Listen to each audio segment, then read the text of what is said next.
Lord of the Mysteries. Chapter 950. Keeping Secrets.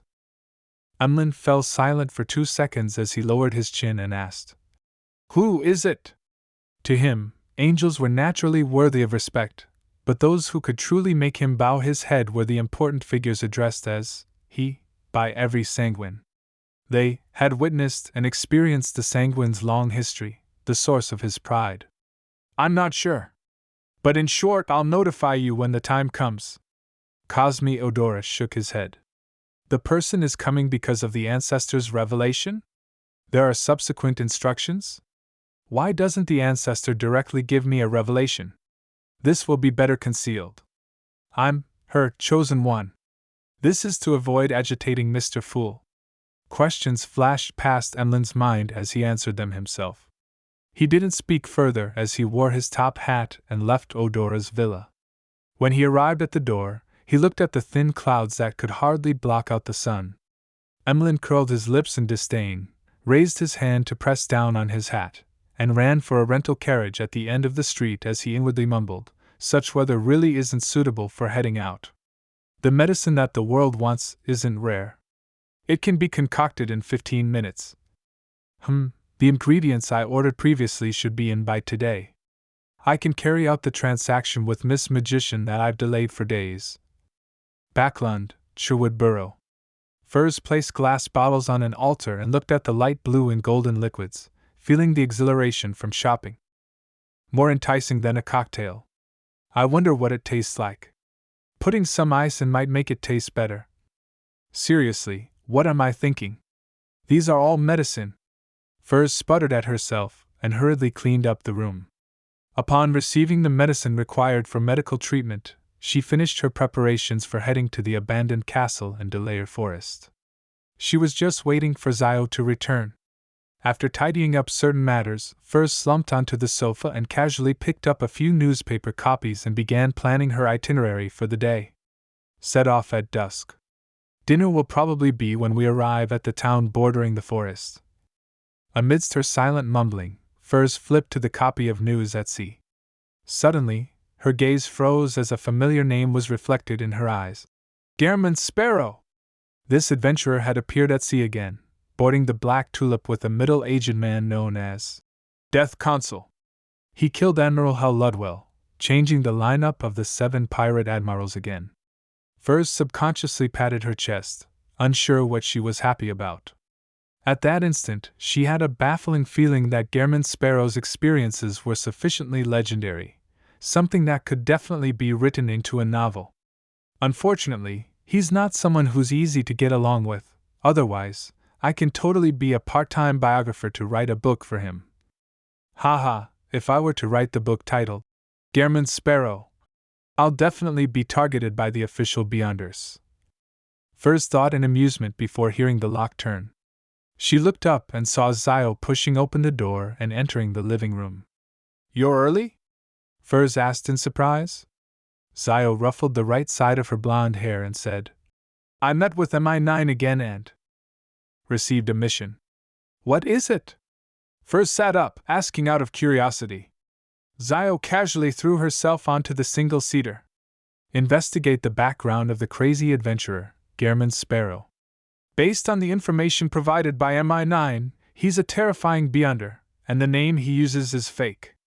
Even his identification documents are fake. He probably came from Backlund. They suspect that Gehrman Sparrow has another identity and partners here." Upon hearing the word partners, Furs couldn't help but twitch the corners of her mouth. She had the urge to tell Zio that MI9's guess was right. Gehrman Sparrow's partner was sitting directly opposite her. She coughed slightly and acted calm while she asked, "Why are you investigating Gehrman Sparrow's background? What did he do this time?" Zio glanced at the stack of newspapers beside Furs. "Haven't you read today's News at Sea? Gehrman Sparrow killed Admiral Hal Ludwell and is now known as the strongest adventurer of the 5 seas. By the way, MI9 also told me that Gehrman Sparrow might very well believe in the secret existence known as the Fool. This is news that came from many different sources, including the Aurora Order and the Rose School of Thought. I can testify to that. They are right. Furs forced a smile and said, Sounds rather dangerous. Yeah. Zio nodded. I only plan on gathering the intel and not delving too deep into it. Furs didn't continue on this topic as she said, I've already prepared the medicine. Shall we head to Delayer Forest today?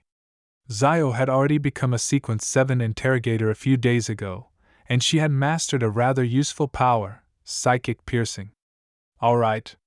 Zio stood up, showcasing how she was a woman of action. Let's set off now.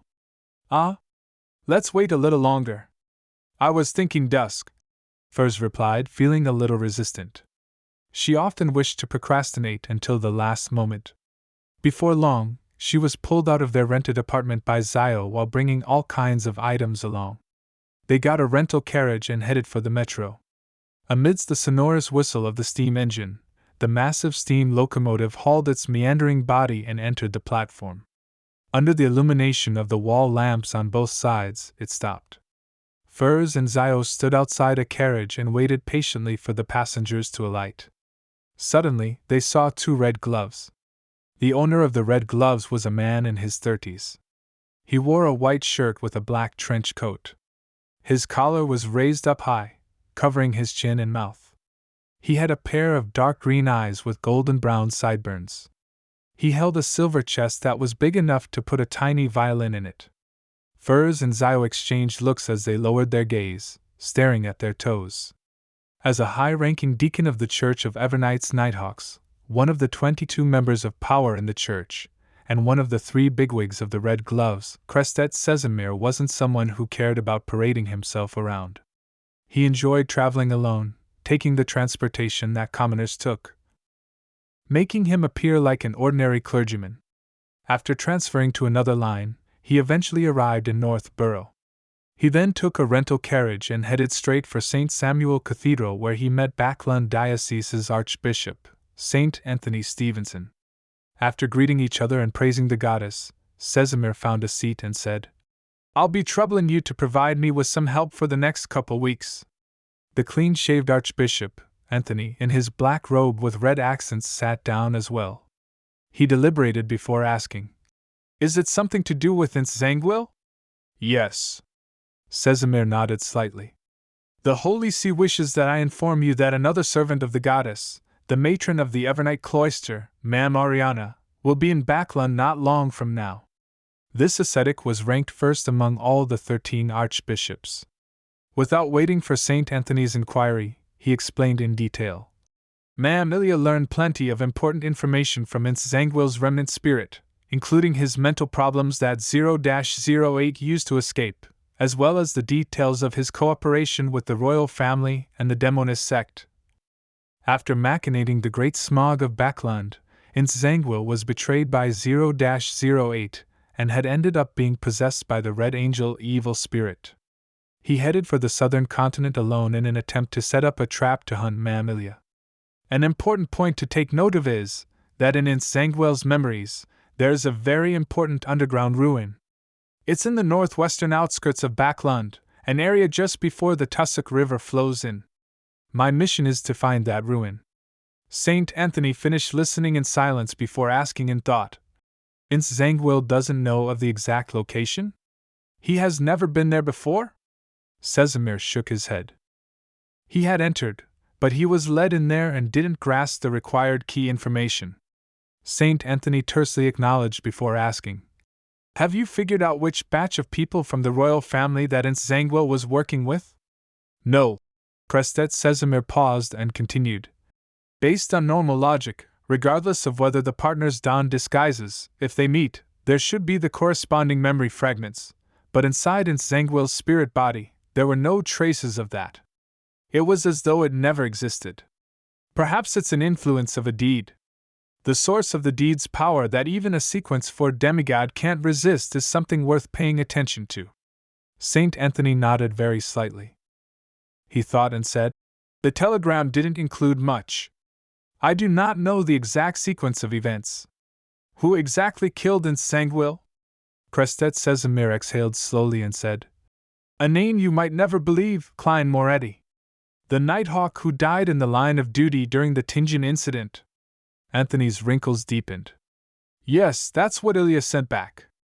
No one knows how Klein Moretti, who was only a Sequence 8, had resurrected, or how he could kill Nsangwil, a demigod wielding 0-08. Upon saying this, Sesamir's expression turned somewhat odd. The Holy See requests us to strictly keep this intel confidential. We are not to divulge this to anyone who isn't an archbishop or high-ranking deacon.